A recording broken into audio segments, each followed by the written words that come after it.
Just My Type Podcast. Here we go. Hello, around the block and around the world. This is the Just My Type Podcast, where we discuss, debate, and deliberate all things diabetes.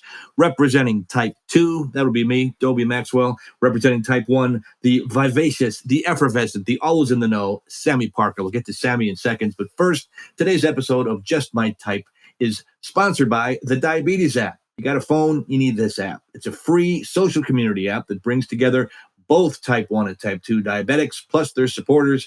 You can find community, resources, and Sami and I on the Diabetes app. Hey, Sister Sami. Hey, Brother Dobie.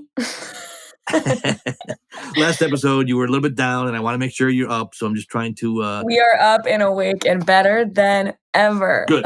We're going to pass the baton because you're taking over finally something that I have some experience in, the subject of today's podcast. Heck yeah. Today's episode is on the benefits of walking, my favorite activity ever. It is amazing that people can still get fit by something as simple as that. When I got diagnosed, I thought I was going to have all this expensive equipment. The doctor's like, no, if you just get your butt out there and walk, it will do so much good for you. You know what? I mean, honestly, if you're listening right now, I encourage you, get up, go on a walk, put those headphones on and listen to us talk. Yeah, hopefully we could be a destination for your walks. I mean, there's only so many music, your favorite songs, and that gets you pumped too. I'm not saying that's not a good thing, but we want you to come with us, join our journey, because when you get your mind off the walking, it goes even faster and even better. Because I got to admit, I hated it at first, Sami. I know you're California Miss Fitness, blah, blah, blah, blah, blah.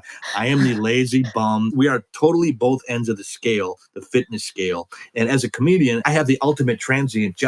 For most people, they drive 30 to 45 minutes to work an 8 to 10 hour shift at a typical quote unquote day job. Yeah. As a comedian, I drove 8 to 10 hours to work a 30 to 45 minute shift. So I'm in the car. The heaviest thing I lift is a cheeseburger in one hand when I'm driving. And then I get to work. I've got a microphone, which weighs about a pound. There's no exercise, no nothing. So I think if I cut myself shaving, hot fudge would come out. I was in such bad shape. When the doctor told me I had to walk 30 minutes a day, you might as well give me a death sentence when it happened. Then I thought, okay, I'm going to die. I got this horrible diagnosis. I got out there and did it every day.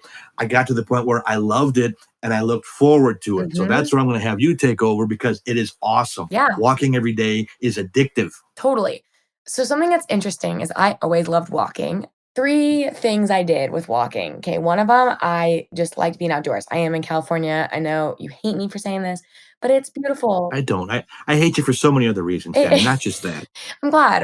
It's beautiful. No matter where you are. To walk outside. It's nice. And I like just walking. It's like my zen, my meditation, walking. And then secondly, I love walking and talking. It goes by so fast. And sometimes, like, I'm not going to lie, I don't always love running. Like, sometimes I do. But other times I'm like, I just want to walk and I want to not think about anything. I want to put in my headphones, listen to music or listen to the Just My Type podcast and just walk and enjoy it and be outside, you know? Well, let me ask you this. If somebody has just got a diagnosis and they're listening to us for the first time, number one, welcome. We're thrilled you're here. Yes. Number two, we want to educate because I didn't know what to do. I thought, okay, I'm going to walk until my tongue sticks out like a pickle and I'm 47 miles from home. It's like, wait a minute. Now I have to walk back all the way that I started. Yeah. So do you have a route? Okay. Let's start there. I do have a route. I do this like big giant loop. Or sometimes I honestly, like literally will walk back and forth on one road that's flat because I'm like, it's almost like it reminds me of like a track. So I'll just walk it like a track. But I think it's important. We're going to get a little bit of education in here as to why walking is beneficial and what walking does. Because I think we think, yeah, great. Like I walked, half a mile. Like, why is it important? I have to go walk 3 miles or like, what really is that doing for me? Because we're always told like, go on a 30-minute walk, do this, go for a walk around the block. Nobody asks really like, well, why? Like you just think, oh, it's healthy for you. Get your heart rate up. Okay, true. Does get your heart rate up. But there's a couple different factors. So does getting robbed. It's very true. So does getting carjacked. That gets your heart rate up too. You're running away from the cops. So it's a good way. My point is it gets your heart up in a good way. Yes. I wasn't trying to interrupt you. Go ahead. No, yes. So basically, there's like a couple different things I'm going to talk about, and it's about what walking does. So the first one is that walking increases insulin sensitivity, which this means that your insulin is being utilized in the body better. So basically, it allows your GLUT4 doors to open, which is in your cell. And when your GLUT4 door opens, the glucose molecule goes into the cell, which then means your blood does not have as much glucose in it. That's why your insulin sensitivity increases with walking, because walking triggers your insulin to then open the GLUT4 door for insulin to go into from the bloodstream. So I know you're probably like, oh my God, she just spoke gibberish. Dr. Sami in his house. But I Very studied good. sports medicine in my undergrad, and now I'm doing a master's in exercise physiology. So I promise I'm not just getting this information from a random source. It's credible information. So basically with walking, there's obviously a ton of different ways walking benefits a diabetic or just somebody in general. But specifically because it increases insulin sensitivity, walking like post meal. So like Dobie, if you ate, let's say you had like a piece of toast with peanut butter, and then you went on like even a 20-minute walk, it could be 15 minutes, but anything greater than 15 minutes can lower your post meal blood sugar. So that's like very key for a diabetic. So for me, like I had a smoothie this morning and I didn't walk after. And honestly, I should have done like a little 15-minute walk to keep that post meal blood sugar spike, which means like a really big increase in your blood sugar, preventing that. And so that's one way that it really impacts diabetics, is that it can prevent a post meal spike, which is really key. Now, I'm going to cut you off here a second because you brought up an interesting point, and I think, of course, I'll take the bullet. I've been doing it wrong. I would take my walks, and I still do. And since we started doing this podcast, I've gotten back up into walking again as a habit. I walk before I eat, as almost my reward is the food at the end of my walk. So I'll walk 15 or 20 minutes and then eat then. Is that right or wrong? That is also still right, because when you go on a walk, because of what walking does and its physiological effects, if you're doing that prior to eating, your insulin sensitivity is already increased. So like your insulin is ready to roll. It's like, okay, give me some carbs because I'm ready to break it down and get that glucose into my cells. So either way, it's beneficial. I always say just like post meal for me personally, like individually, it benefits me greater than somebody else probably because I am more insulin resistant. So I usually go higher after I eat. Some people are more higher before they eat, and it benefits them more so then. But either way, either before or after, it's always smart to go on like a 15 to 20-minute walk to either prevent a meal spike before by like making sure your insulin is ready to go, or afterwards getting your insulin moving. Another thing is that basically by walking, even if it's like, it could be a 30-minute walk, you're lowering your cortisol levels. And cortisol levels basically can also cause insulin resistance in your body, and it comes from your adrenal glands. And that's something that can have an effect on how well your insulin is also working. So it's pretty beneficial to have lowered cortisol levels. Also, stress kind of can increase your cortisol levels. And by walking, I don't know if you feel good after, but for me, I get like a release of endorphins, and I'm like, yes, I feel so good. I feel fantastic. Yeah. Talk about lazy slug that I am. It's like, wait a minute, I'm not supposed to like this. I love it. I finished my walk and I'm like, I'm feeling confident, insulin sensitive, and ready to roll for the day. Yeah. Now, here's the thing. I love, before we go a little farther, it's interesting that you brought up, you mentioned 15 to 20-minute walk, 30-minute walk. Is there an ideal? I know we're all different and our metabolism is all different and our blood type's all different, but do you find a target? My doctor told me 20 minutes. What do you say? Personally, if you are doing that walk as your workout for the day, I recommend at least a 30-minute walk. I believe that a 30 to 45-minute walk, it can be slow, but a 30 to 45-minute walk is perfect if that post-meal or pre-meal walk is your exercise for the day. If it is just to prevent that spike, then by all means, it could be 15 minutes. If your body only needs 15 minutes to get that insulin moving, then only 15 minutes. But for your heart and for actually to make an impact on your heart, like I think American ADA, or there's a couple different like resources online and like CDC, but it's like 20 minutes in order to see like a difference for it actually to make an impact in your heart. But I recommend personally 30 to 45 minutes for a walk at least 3 times a week if you're exercising and you're beginner to working out. Now, how do you feel about inside versus outside? Do you think a treadmill? I couldn't stand on a treadmill for that long. I don't have one, but if I did, I need to be outside personally. I think it depends. Some people, honestly, like, they have really bad allergies, and they're like, "I can't go outside or else I'm just sneezing 24/7." Good point. And I'm like, "Okay, then go on a treadmill." I say treadmill. I know it's funny. I know it's weird. I know it's treadmill, but I like to say treadmill. If though you Point don't, taken. yeah, For if those you listening in Uzbekistan, you need a Sami to English dictionary. We're going to have one with your D card. We'll mail it to you when you perfect. go to Great. justmytypepodcast.com. That's what we need. If you don't like the treadmill, then being outside, great. But there's no difference. The only difference that really plays a role is temperature. Yeah, now I think now you mentioned cold. I find, and I learned something else, that your car runs better in cold weather because the concentration of oxygen is that way. Planes fly better in cold weather. And I'm not a scientist. I don't claim to be a scientist, but I know I spent most of my life in cold climates. Mhm. And when I walk in the real cold, when it's really crisp out, I feel great. It feels like I don't mind walking outside because you're walking, you move, and you dress warm. You wear a hat and gloves and heavy jacket, those kind of things. But I don't mind walking outside in the winter at all.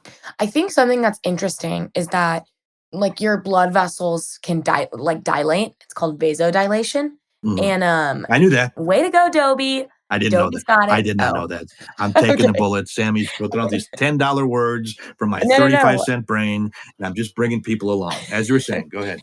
Okay, so if you are outside, the reason walking outside is also beneficial is because our bodies naturally do need vitamin D. So naturally, if you're outside, yes, wear sunscreen, but you do need to get a little bit of vitamin D, and you'll get that when you're walking outside. So I think overall, Even in the dark or only sunshine? only sunshine. I'm not trying to be a jerk. I said sometimes I'll do my walk at night. That's fair. I mean, I would say in the day because the vitamin D, like the sun is actually working. Well, we don't have the luxury of young ladies like you that can walk anytime they want to, Sammy. I might have 20 minutes before I go to bed, and that's my only time to walk. I'm not being a Then jerk. you go on that walk, and that's okay, you know? But I think so the reason walking is so, like, great and the benefits of it is one of them is that you do get vitamin D, which then makes you like, vitamin D also makes you a happier person.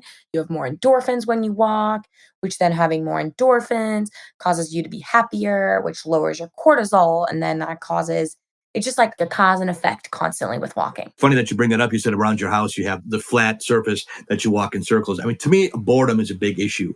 The treadmill, like you say, whatever, would be boring. And when I first got diagnosed, I Mhm, lived near a school, like right mhm. across the street from a junior high. And they had a big fence around. You couldn't go on the athletic field, but there was a fence around the school. Yeah, And it was probably like a huge, there's football field and a playground. So a yeah. couple times around that the laps, it got to the point I would walk every day, and a security guard came out there. They thought I was stalking children. Here's a guy that's walking around the schoolyard every day, 7 days a week. And I said, look, I live across the street. I'm diagnosed with diabetes. I'm Wait, taking I'm my walk. laughing. Yeah, right. So it all checked out. I mean, obviously, I wasn't lying about it, but it got funny. It's like, oh, is this? So those kind of things can happen too, because the average person Yeah. does not walk every day, and especially not outside. Totally. I think but the reason that it increases your insulin sensitivity, Mhm. which is so important and why, like, you doing that walk every day was so beneficial, is because, when you walk, your glycogen stores are getting broken down, which is like stored glucose, basically.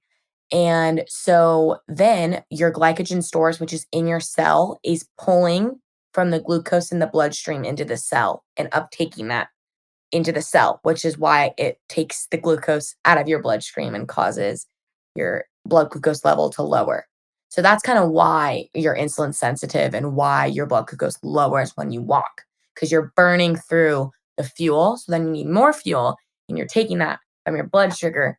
And then it's like, oh, my blood sugar now is lower because my glucose got taken into the cell. And that's why it's so beneficial. And like I know they probably it's funny because people I'm sure think that. I've seen guys before that are walking. I'm like, why are they always walking the same time I'm walking? I'm like, oh my gosh, better have my parents on speed dial. Better have a taser, a little bit of pepper Yeah, better spray. have my taser on Attractive young me. lady, 6 o'clock in the morning. Yeah, but it's so beneficial. And I think one thing you were mentioning getting bored is something like I will always call somebody when I'm on a walk, always, because I totally forget I'm walking Mhm. and I start doing the like, those out of those movies when like the women are like power walking on their phones. I always am like, okay, I'm gonna walk and either talk on the phone or I'm gonna walk and listen to a podcast. And I mean, you can totally walk and listen to the Just My Type podcast because that's what we're here for. We're literally talking about walking. One of the reasons we're here. But I Absolutely. love it. I like love listening. I don't know. I'm like in my groove. I'm like, oh yeah, on my power walk. Blood sugar's going down. Not bored. I am sidetracked by the podcast. Well, here's what happened. It's funny that you bring that up because when I moved from the place where the school was, I moved to another place where they have a huge mall, and it's not just a straight mall. There's angles, and it's almost like a Z shape. Yeah. It's an outlet mall. There's a lot of stores there, and they would let the people in there. There's always the stereotypical senior citizens do their walks early in the morning. I call myself the youngest of the old farts. I'd be in there at 7:00 in the morning, walk around. It's like Oh, I could kick anyone's butt in that entire mall. You looking at me, Gramps? You better not be, buddy. yeah, Grandma, you want to go on a date? I'll make you some oatmeal cookies. You'll never forget. that's so funny. It's funny though. because I That's walk down actually there. really. It's hilarious. And I'm saying we got to know each other because we're in there all the time, and they got to talk about it. Not all of them have diabetes. A lot of them had, what would you call it, orthopedic issues. Maybe knees or joints or hips. Oh, like osteoporosis. Osteoporosis, not necessarily, but like hip replacements, and there are a lot of them walking walkers, and they're sweet people. We got along really Okay. well, Yeah. but they would do like a small section. Weaker bones. Yes, I got to the, and I'm believe me, I'm soon enough going to be there myself. But I would walk, and it was 1.7 miles on a lap around the mall. So I started with half a lap. Then it got to be, I was up to 1 lap, then the 1.5, then 2. By the time I stopped and I moved away again, I was 3.5 laps. That's almost like 8 miles. No, that's a lot. It is a lot. And I got into it, and I would think of jokes. And like I said, I'm in a whole different world. Yeah. And I'm walking to get into a certain place, and I'm thinking, okay, I'm going to do one more lap in here. It sounds really good. Then I moved again. So I'm back to being outside walking. And the funny thing there is, it was people would pull me over, and they would say, pull over in their car. Hey, did your car break down? You need a ride? No, I don't need a ride. Well, I can give you a ride. They thought my car, so when my car does break down, nobody ever stops. When I'm on a diabetes walk and I want to be left by myself, then everybody in the grandma, attractive women, going my way, big fella. I'd love to, but no, I got to exercise today. And here's my number. Zoom, gone. Yeah. Funny how the story. That's impressive. I don't disagree with you, but I'm just saying the whole walking with someone else thing. I find that you get into a conversation and you lose your groove. To me, I had a young lady I was dating, and we would go on walks, and then we started maybe sometimes an argument or got a little, hey, well, I'm going home, and maybe we're going to be like that, and I don't want to hear that. It's like, no, I want to just focus. I'm not saying you're wrong, but it didn't work for me, is what I'm saying. I have to be by myself. Okay, that's fair. I have to find the right people to do it with because some people are like, yes, power walk. And I'm like, let's go. And other people are like, slowly walking. And I'm like, Right. Like my sister, sorry, Sabrina, I love you. And my boyfriend, sorry. But when they're walking and not running, they'll sometimes walk kind of slow. And I'm like, okay, let's get her going. Chop. Come on, a little quicker. Okay, all right. Yeah. But I have a fun fact really quick. So in COVID, I want you to guess. I would walk all day long because it was right after I figured out how to be insulin sensitive, and I was walking, eating plant-based, and I was walking probably 10 to 15 miles a day. So by the end of the month, I think I counted, and for one of the months, guess how many miles I walked? 500. 425. Oh, that's awesome. That's But really great. yeah, I'm I impressed. was like, yes. Could have been 500, but 425 is still pretty I good. slacked off a little. But I have some tips really quick. Please do. Yes. On ways to walk farther, and I think you'll have some too. So one thing I think is that you always take the stairs. Never take an escalator. Yes. I'm going to get a little bit ageism on you. Do you know who Bruce Lee is? I've heard the name. He was a martial artist, a kung fu expert. He died in the 70s. He was even before my generation. But he's got a bunch of documents that he printed out, just how to be in shape. And that's the thing. Park far away and walk, and always take the steps. Those are his big 2 things. Yes, park far away. That you stole that one. That was one of mine too. I'm sorry. That was Bruce Lee that's a good one. I'm glad that you had that one. My other one is when you're on the phone, pace. Be the pacer that walks back and forth when you're on the phone. Don't just sit down when you're on the phone. Excellent. Okay. So get outside, walk around there. Yeah. And you're always welcome to listen to us. We appreciate everybody that listens to us on the Just My Type podcast. But when you're exercising, kill 2 birds with 1 stone, and even your walk will go faster, as Sammy berates me for being ignorant. And that's okay. That's why I'm here, to take the bullet for you listening. We're going to take a quick break right now. We got a very new feature that's coming up right after this. We are the Just My Type podcast. She is Sammy. I am Dobie. You are appreciated. You're listening to us.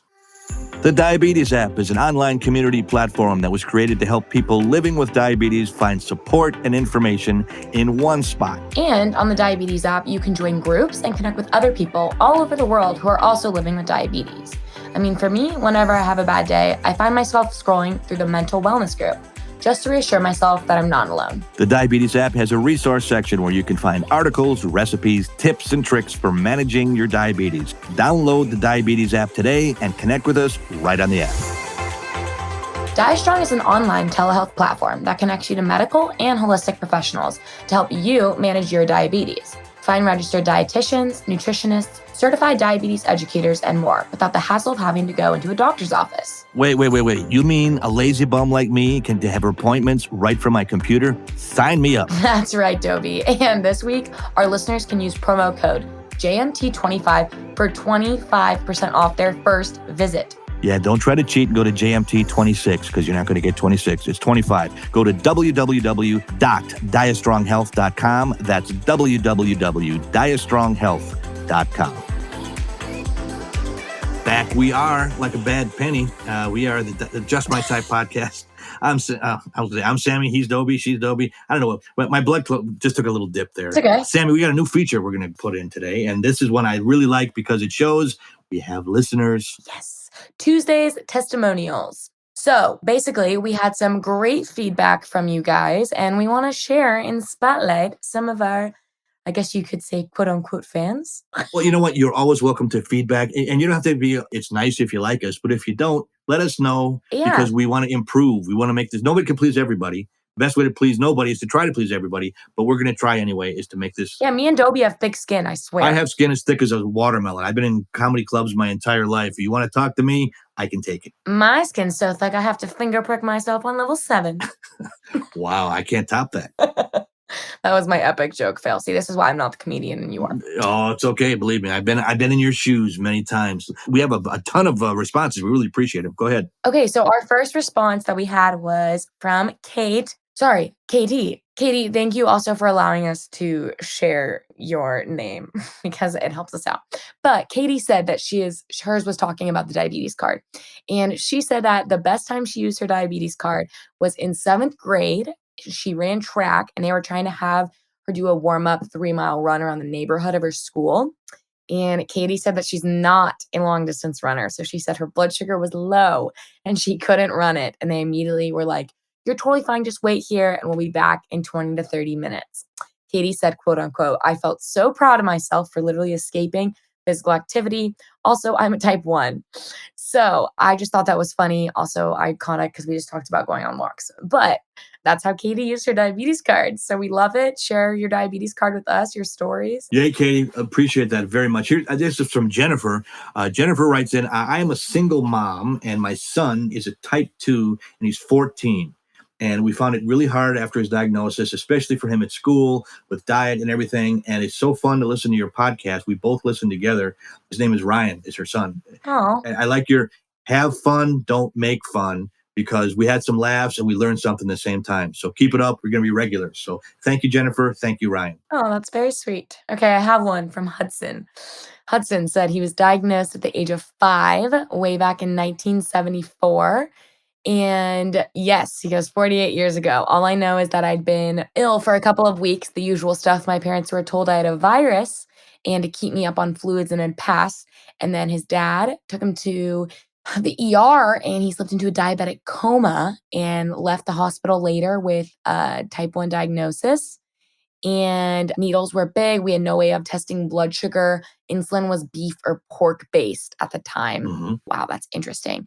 We had no way of testing it. It was just the ketones in urine. And there were no sugar-free drinks or food that existed. And I lived on a strict carb-counting diet. My parents weighed all of my food.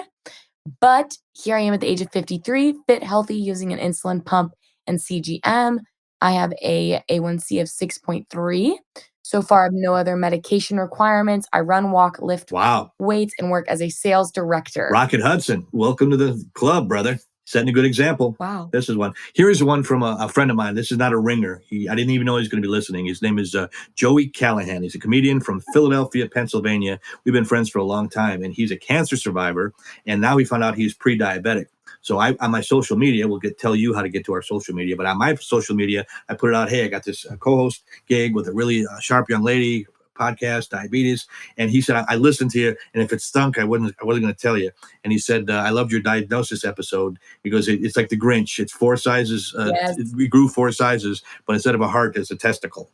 So I thought that was love that Joey one. Callahan is great. And we need a lot of comedians, I know, because I'm in that field, but a lot of us just had bad diets and no exercise for so long. And a lot of entertainers are too. So anybody's welcome to be a listener. And again, we love you all, but we'll get some entertainers in here. Eventually, I would like to do a diabetic comedy tour because there's a few of them that are just really funny. Oh my God, that'd be Good so people. fun. You can host the show. We'll have a blast. But right now, thank you, Joey. Yeah. Yeah, one more? Or is that it? We got a ton of them. We just want to thank everybody. I think that's it on my end. I mean, I have more, but I'm going to see. We're going to do this one. Yes, that is our new feature. And hopefully, if we keep getting input, we'll keep reading it. What is the feature called? I forgot our feature already. Tuesdays? Testimonial Tuesday. That's it. Thanks to our pod squad, Elizabeth and Rosa, because when we fall, they tell us, shh, say this, do that. Yes, exactly. We couldn't do it without you. Sammy, time flies in the episodes. It's getting better and better. I love listening to you. I learn from you, so hopefully our listeners do too. Great. I'm glad I could provide some insight on walking. Well, that's the whole thing. And hint, it's question of the pod today. What do you do besides walking? Hint, hint, listen to the Just My Type podcast. But what are some things that you do on your walks? Yes, and we'd like you to subscribe and rate, please, and share with us the question of the pod on our social media. So that's on Instagram, TikTok, and Twitter at JustMyTypePod _, Facebook at JustMyTypePod, and our hashtag JustMyTypePod. But we want to hear from you guys, and please rate and review because it helps us spread the word in the diabetes community and get our rankings higher, which allows us to touch more of the audience in this diabetes community. So, Dobie, also, if you want to get your story shared or want to share it with us, go on to the justmytypepodcast.com and share your story with us, and we'll read it on our next Tuesday testimonial, our new segment. Please let us know if you like the new segment. We think it's very fun, but we want to hear from you guys. Sammy, I got my shoes on. I'm going to take myself a walk right now. But first, we got to hear one thing from you. Say la vie, baby. This is the Just My Type podcast.